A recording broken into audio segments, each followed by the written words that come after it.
हमारे गुरुदेव के थे, उन्होंने सिद्ध कर दिया कि सब कुछ संसार में गृहस्थी में रहते हुए परमात्मा को प्राप्त कर सकते हो। उसके लिए सबसे कठिन क्या है, हम तो उनसे पूछते थे खूब सवाल, संजय भैया भी खूब पूछते थे तो बोले टाइम टेबल पक्का करो।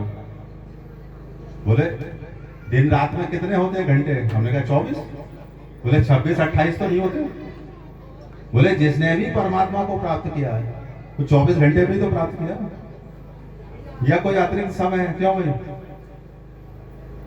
बोले सिर्फ टाइम टेबल करना है कि हमें दुनिया को इतना समय देना है, समाज को इतना समय देना है, क्यों भाई? परिवार को इतना समय देना है, भगवान को इतना समय।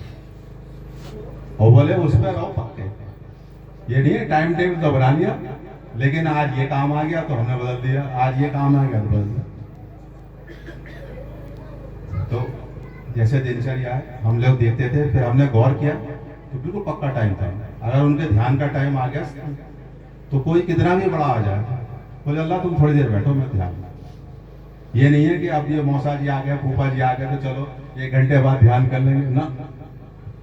बोले मौसा जी बैठो थोड़ी देर, मैं पहले अपने परमात्मा, तुम्हारी बात भी सुनूंगा लेकिन अभी मेरा समय हो।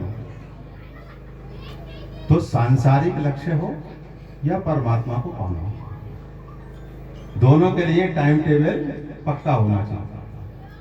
सांसारिक लक्ष्य में भी आपको डॉक्टर, इंजीनियर, आईएएस कुछ भी बनना है तो अभी तो टाइम टेबल पक्का होगा। ऐसे परमात्मा को प्राप्त करना है तो उन्हें प्रायोरिटी देनी पड़ेगी, प्राथमिकता देनी पड़ेगी। अन्यथा वो तो दयालु है ही, तुम्हारे कार्य वैसे भी कर रहे हैं।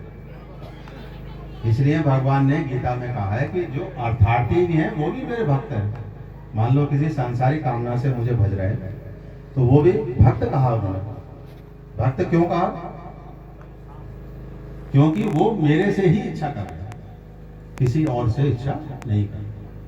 वो केवल मेरे से मांग रहे हैं। तो जो भगवान से मांग रहा है तो भक्त हुआ ही नहीं हुआ, संसार से मांग रहा है तो भक्त नहीं हुआ। इसलिए अर्थार्थी को भी क्यों भाई भक्त कहा गया।